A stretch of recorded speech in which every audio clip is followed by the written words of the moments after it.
የኦርቶዶክስ ተዋሕዶ ቤተክርስቲያን ሰባኪያን እዚህ ገዳም እጄ ተጠምቄም ቆይቻለሁ እንደ 40 ቀን ሕፃን ሆናለሁ። በተወሰነ መንገድ ሞዲፋይ ለማድረግ እየሞከሩ ይገኛሉ። እዚህ ቦታ ስደርስ ተረጭቼ ዝክሩን በልቻለሁ እንደዚህ ሆናለሁ የሚል የኦርቶዶክሳዊ አስተምህሮ አይደለም። እውነት የለም። በነፍስም በስጋም ቦታው ላይ አምጥቼ እምረላለሁ ላልምር ገዳሜን አላስረግጥም። ባይኖር እኮ እኛም ደስ ይለናል። ወደዚህ መምጣቱ መንገላታቱ ይበቃሃል። አሁን በዚህ ቦታ ላይ እንግዲህ ኢየሩሳሌምን አረጋግልሃለሁ። ከመጽሐፍ ቅዱስ ይልቅ ገድላትና ድርሳናትን ስለሚያነብ ነው ሰው። በዛሬቱ እለት በእናቴ በድንግል ማርያም በእረፍቷ ቀን መጥቶ የጠመቀውን ሁሉ እስካሁን ድረስ የነበረውን በደሉን ኃጢአቱን ይቅር ብዬናል። ታዲያ ይህ አስተምሮ መጽሐፍ ቅዱሳዊ ነው?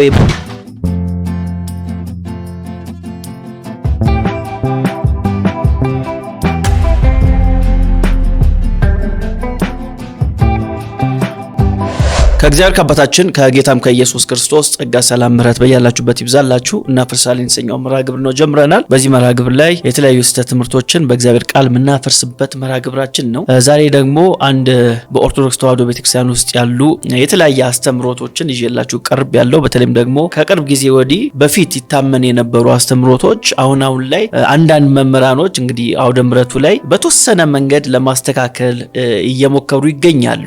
ከዚህ በፊት አሳይቻችኋለሁ። በተለይ ከታቦት ጋር በተገናኘ የብሉይ ኪዳን ታቦት የለንም፣ በአንድ ደብር ውስጥ ታቦት የሚበዛበት ምክንያት ለቢዝነስ ነው የሚባሉ ሐሳቦችን ከዚህ በፊት በሰራናቸው መርሃ ግብር ላይ ሄዳችሁ ማየት ትችላላችሁ። ዛሬ ደግሞ ቃል ኪዳንን በተመለከተ እንግዲህ ቃል ኪዳን በኢትዮጵያ ኦርቶዶክስ ተዋሕዶ ቤተክርስቲያን ውስጥ በጣም ትልቅ ቦታ የሚሰጠው ትምህርት ነው።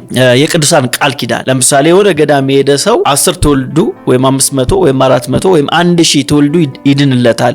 ኃጢአት ሰርቶ እንኳን ቢሆን ይሰረይለታል። የ40 እና የ80 ቀን ሕፃን ልጅ ይሆናል የሚሉ በጣም ብዙ ቃል ኪዳናቶች በየገድላት ውስጥ ማግኘት እንችላለን፣ ማንበብ እንችላለን። ሰዎችም እነዚህን ቃል ኪዳን ፈልጎ ነው እንግዲህ እዛ ገዳም ሄደው። ማንም ሰው በተለይ ኦርቶዶክሳዊ የሆነ ሰው እዛ ገዳም ሄደው እንደ ቱሪስት ለመጎብኘት አይደለም፣ የተሰራውን ገዳም አይቶ ለመደነቅ ዋው ለማለት አይደለም። አብዛኛው ኦርቶዶክሳዊ ሁሉም በሚባል ደረጃ የሚሄደው ከዛ ገዳም ያለውን ቃል ኪዳን ለማግኘት ነው። በህይወት ያሉ ሰዎች ብቻ አይደሉም፣ የሞቱ ሰዎች እንኳን ሳይቀሩ በኑዛዜያቸው ላይ ምንድነው የሚሉት? እኔ ስሞት እዚህ ገዳም ቅበሩኝ ይላሉ።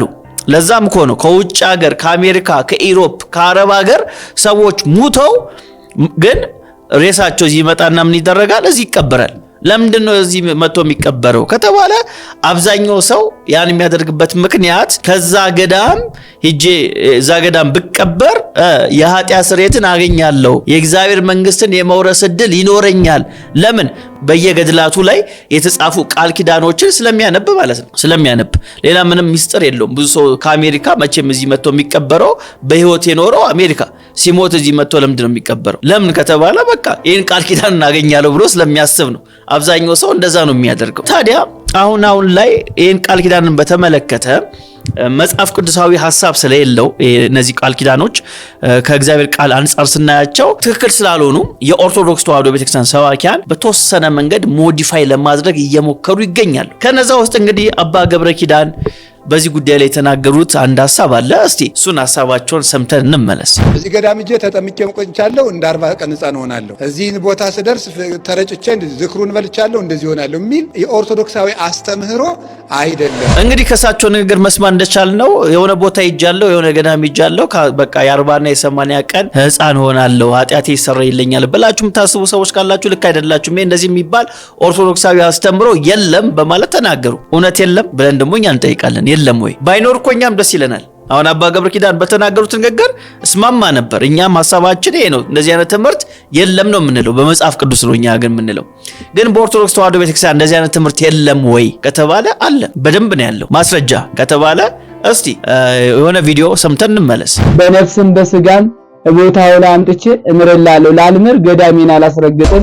እዚህ ቪዲዮ ላይ እንደሰማነው እንግዲህ የኃጢአት ስርየት እንደሚገኝ አይተናል። ከዚህ ቪዲዮ ንግግር ተነስተን ደግሞ ሌላ ደግሞ ቪዲዮ ደግሞ ላሳያችሁ። በተለይ ከአቡነ ዜና ማርቆስ ገዳም ጋር በተገናኘ አንድ ሰው አቡነ ዜና ማርቆስ ገዳም ቢሄድ ምን ያገኛል የሚለውን ደግሞ ካህኑ የሚናገሩትን ሰምተን እንመለስ። ወደዚህ መምጣቱ መንገላታቱ ይበቃሃል። አሁን በዚህ ቦታ ላይ እንግዲህ ኢየሩሳሌምን አረጋግልሃለሁ፣ መቃብርህን እንደረግጥ አረጋግልሃለሁ፣ ኢየሩሳሌም አድርጌልሃለሁ ተብለው የተነገረበት ነው። ደስ ይበላችሁ። ከዚህ በኋላ ጸበሉን ከጸበሉ በዚህ ጊዜ አንተን የሚወድ በጣም እዚህ ቦታ ላይ ያለ ቃል ኪዳን ከምንም በላይ ነው። አንተን የሚወድ ወደዚህ መጥቶ ንስሐ ገብቶ ከንስሐው ከጨረሰ በኋላ በዛሬቱ ዕለት በእናቴ በድንግል ማርያም በዕረፍቷ ቀን መጥቶ የጠመቀውን ሁሉ እስካሁን ድረስ የነበረውን በደሉን ኃጢአቱን ይቅር ብዬናል። ደስ ይበል ወገኔ። ታዲያ እንግዲህ ከሳቸው ንግግር መስማት እንደቻል ነው የደገሰ ሰው ምን ያገኛል? እስከዛ ድረስ የሰራው ኃጢአቱ ይሰረይለታል በማለት ይናገራሉ።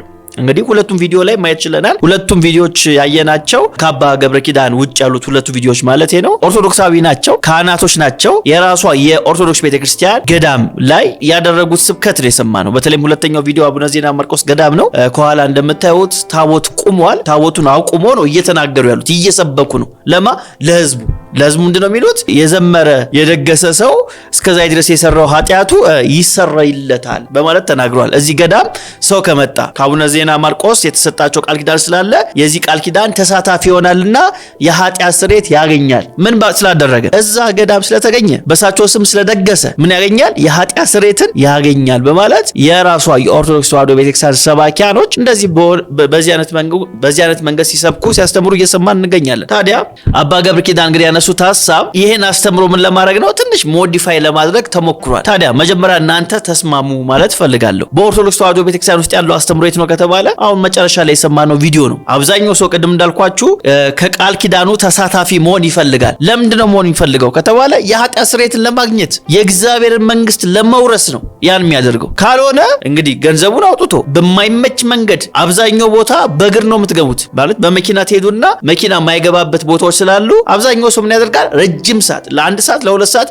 በእግሩ ሂዶ አንዳንዱም ባዶ እግሩን የሚሄደው ወደዛ ገዳም ምን ለማግኘት ነው? የኃጢአት ስርየትን ለማግኘት ነው። በዚህ በኩል ይገኛል ብሎ ስለሚያምን ከመጽሐፍ ቅዱስ ይልቅ ገድላትና ድርሳናትን ስለሚያነብ ነው ሰው። አያችሁ፣ በዚህ አይነት ዋጋ ሰው ከፍሎ እንደነዚህ ገዳሞች የሚሄደው ለመሳለም ብቻ አይደለም። የሆነ ከከተማ ጩኸት ወጥቶ አይምሮን ብቻ ለማሳረፍ ብቻ አይደለም። ከዛ የሚገኝ መንፈሳዊ በረከት አለ ብሎ ስለሚያስብ ነው። በሞት እንኳን የእግዚአብሔር መንግስት ለመውረስ እድል ይኖረኛል ብሎ ስለሚያስብ ነው አብዛኛው ሰው ገዳም የሚሄደው። ታዲያ ይሄ አስተምሮ መጽሐፍ ቅዱሳዊ ነው ብለን የምንጠይቅ አይደለም፣ ልክ አይደለም። እንደዚህ አይነት ቃል ኪዳን መጽሐፍ ቅዱሳችን አያስተምረንም። ይልቁኑ በዚህ በትንቢተ ኢሳይያስ ምዕራፍ 30 ከቁጥር 1 ጀምሮ እንደዚህ የሚል ቃል እናገኛለን። ለአመፀኞች ልጆች ወዮላቸው ይላል እግዚአብሔር፣ ከኔ ዘንድ ያልሆነን ምክር ይመክራሉ፣ ኃጢአትንም በኃጢአት ላይ ይጨምሩ ዘንድ ከመንፈሴ ዘንድ ያልሆነውን ቃል ኪዳን ያደርጋሉ በማለት ይናገራል። ከምን ያልሆነውን? ከመንፈሴ ያልሆነውን ቃል ኪዳን ያደርጋሉ። እንደዚህ የሚያደርጉ ሰዎች ደግሞ በኃጢአት ላይ ኃጢአትን ነው የሚጨምሩት በማለት ይናገራል። እኛ አሁን ያለነው በአዲሱ ኪዳን ዘመን ውስጥ ነው ያለነው፣ በጸጋው ዘመን ውስጥ ነው ያለነው። ይሄ አዲሱ ኪዳን ደግሞ የተመሰረተው በጌታችን በኢየሱስ ክርስቶስ ሞት ላይ ነው፣ በደሙ ፈሳሽነት ላይ ነው። ስለዚህ አሁን እኛ በዚህ በአዲሱ ኪዳን ሆነን ሌላ ኪዳን እግዚአብሔር ከሰዎች ጋር ገብቷል ካል ይህን የዳንበትን ቅዱስን ደም ማክፋፋት ነው። ምክንያቱስ አንድ ሰው ኪዳን ካደረገ በኋላ ሌላ ኪዳን ከጨመረ የመጀመሪያውን ኪዳን ምን አድርጎታል ማለት ነው? ሽሮታል ማለት ነው። ስለዚህ እኛ ከክርስቶስ ጋር ነን ያለነው፣ በዚህ በአዲሱ ኪዳን ውስጥ ነው ያለነው። እዚህ አዲሱ ኪዳን ውስጥ ሆነን እግዚአብሔር ከአቡነ ዜና ማርቆስ ጋራ፣ ከተክለ ሃይማኖት ጋራ፣ ከአቡዬ ጋራ፣ ከጊዮርጊስ ጋራ፣ ከአርሴማ ጋራ ኪዳን ገብቷልና ከዛ ኪዳን መጠቀም እንፈልጋለን ካል ይህንን አዲሱን ኪዳን ምን እያደረግን ነው? እየሻርኖ ነው ማለት ነው። አንድ የመጽሐፍ ቅዱስ ክፍል ላንብብላችሁ። በዚህ በዕብራውያን ምዕራፍ 8 ቁጥር 7 ላይ ሐዋርያው እንደዚህ ይላል። ከፍ ብዬ ላንብበው ከቁጥር 6 ጀምሮ። አሁን ግን በሚሻል ተስፋ ቃል በተመሰረተ በሚሻል ኪዳን ደግሞ መካከለኛ እንደሚሆን በዚያ ልክ እጅግ የሚሻል አገልግሎት አግኝቷል። ፊተኛው ኪዳን ነቀፋ ባይኖረው ለሁለተኛው ስፍራ ባልተፈለገ ነበር በማለት ይናገራል። እንግዲህ እግዚአብሔር መጀመሪያ አስቀድሞ ኪዳን ገብቶ ነበር ከማን ጋራ? ከህዝቡ ጋራ። ግን የመጀመሪያው ኪዳን ምን አለው? ነቀፋ አለው። ከማን የተነሳ? ከተቀባዩ ህዝብ የተነሳ ነቀፋ አለው። ነቀፋ ስላለው ነው ሁለተኛ ያስፈለገው። ሁለተኛ የሚለው የትኛው ነው?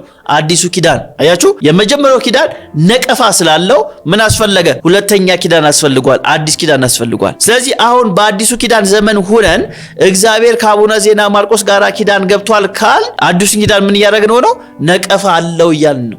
ይሄ ደግሞ ስተት ነው፣ ኃጢአትም ነው። ለዚህ ነው በኃጢአት ላይ ኃጢአትን ይጨምሩ ዘንድ ከመንፈሴ ያልሆነውን ኪዳን ያደርጋሉ በማለት የሚናገረው። እዚሁ ዕብራውያን ላይ ሌላ ሐሳብ ልጨምርላችሁ። ዕብራውያን ምዕራፍ 9 ቁጥር 18 ላይ ስለዚህ ፊተኛው ኪዳን እንኳን ያለ ደም አልተመረቀም ይለናል።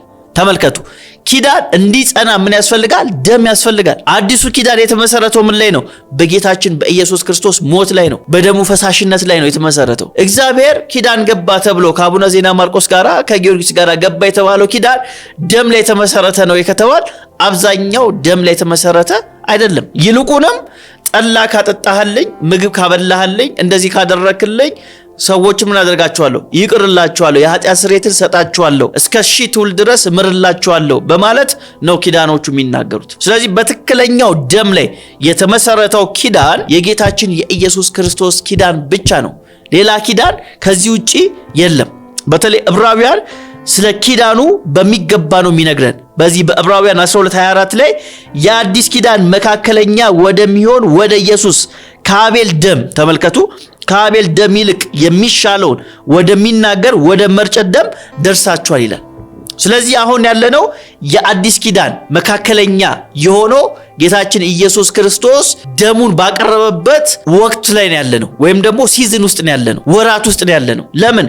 ያ ደም የዛሬ 2000 ዓመት በፊት ቢፈስም ግን እስካሁን ድረስ ምንድነው?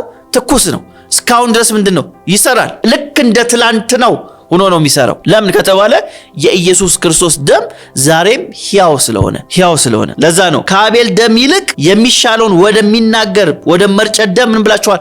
ደርሳችኋል ይላል። ስለዚህ የኢየሱስ ክርስቶስ ደም ከአቤል ደም ይበልጣል፣ ይሻላል። አቤል ተገድሎ ነው የሞተው፣ ጻድቅ ሰው ነው። ግን ምንም ጻድቅ ቢሆን ምንም ተገድሎ ቢሞት ያፈሰሰው ደም ለኔና ለናንተ የሚሰጠው ጥቅም የለው፣ እርባና ቢስ ነው ለኔና ለናንተ። ጥቅሙ ለራሱ ብቻ ነው። የኢየሱስ ክርስቶስ ደምስ ለኔም ለናንተም ጥቅም አለው፣ ለኃጢአታችን ስርየት ስለሆነ የሞተው። ስለዚህ ይሄ ኪዳን የአዲሱ ኪዳን ዘላለማዊ ኪዳን ነው። ዳግመኛ ጌታችን ኢየሱስ ክርስቶስ ከሚመጣበት ጊዜ ድረስ የሚሰራ ዘላለማዊ ኪዳን ነው። ዕብራውያን ምዕራፍ 13 ቁጥር 20 ላይ እንደዚህ ይላል፣ በዘላለም ኪዳን ደም ለበጎች ትልቅ እረኛ የሆነውን ጌታችንን ኢየሱስን ከሙታን ያመጣው የሰላም አምላክ በማለት ይናገራል። በዘላለም ኪዳን ደም። ስለዚህ አሁን ያለንበት ይሄ አዲሱ ኪዳን የዘላለም ነው። ስለዚህ እኛ ከኢየሱስ ክርስቶስ ኪዳን ውጪ ሌላ ኪዳን አንጨምርም። ለምን? ክርስቲያኖች ነን፣ የመጽሐፉ አማኞች ነን፣ የክርስቶስ ተከታዮች ነን። እናንተ ኦርቶዶክሳውያን እውነት አዲስ ኪዳን አለ ወይም ጌታችን ኢየሱስ ክርስቶስ አዲስ ኪዳን መስርቶልናል ብላችሁ የምታምኑ ከሆነ ሌላ ኪዳን አያስፈልጋችሁም። በዚህ ኪዳን ላይ ሌላ ኪዳን መጨመር ዝሙት ነው፣ ኃጢአት ነው፣ መንፈሳዊ ዝሙት ነው። ስለዚህ እውነተኛ ወደ ሆነው ወደዚህ ኪዳን ትመጡ ዘንድ ጥሪ እናቀርብላችኋለን። የተለያየ ገዳም በመሄድ የዘላለም ሕይወት አይገኝም። ይኸው የራሳችሁ መምህራን እንኳን ሳይቀሩ በተወሰነ መንገድ እየቀየሩ አይ እንደዚህ የሚባል አስተምሮ የለንም እያሉ ይገኛሉ። ስለዚህ እናንተ መንቃት አለባችሁ። ወደ ትክክለኛው አስተምሮ ወደ ጌታችን ኢየሱስ ክርስቶስ ወደ አስተማረው ትምህርት ሐዋርያቶቹ ወደ ሰበኩት ወደዚህ እውነት ትመጡ ዘንድ እንደተለመደው ጥሪያችን እናቀርባለን። ለምን ከተባለ የዘላለም ሕይወት የሚሰጣችሁ የጌታችን የኢየሱስ ክርስቶስ ደም፣ ሞት፣ ትንሣኤ ነው እንጂ የሰዎች ጸሎት፣ የሰዎች ልመና፣ የሆነ ቦታ በመሄድ የሆነ ነገር በማድረግ ድግስ በመደገስ የዘላለም ሕይወትን ማግኘት አይቻልም። ለምን? የዘላለም ሕይወት ስጦታ ነው፣ ነፃ ስጦታ ነው። ከናንተ ያልሆነ ከእግዚአብሔር ዘንድ የሆነ ፍቅሩ ላይ ብቻ የተመሰረተ ነፃ ስጦታ ነው የዘላለም ሕይወት። ስለዚህ የኔ ዘላለም ሕይወት ተቀበሉ ዘንድ ጥሪያችን እናቀርባለን። ሳምንት በሌላ ርዕስ እስከምንገናኝ ድረስ የአብ ፍቅር፣ የወልድ ቸርነት፣ የመንፈስ ቅዱስ ኅብረት ከሁላችን ጋር ይሁን።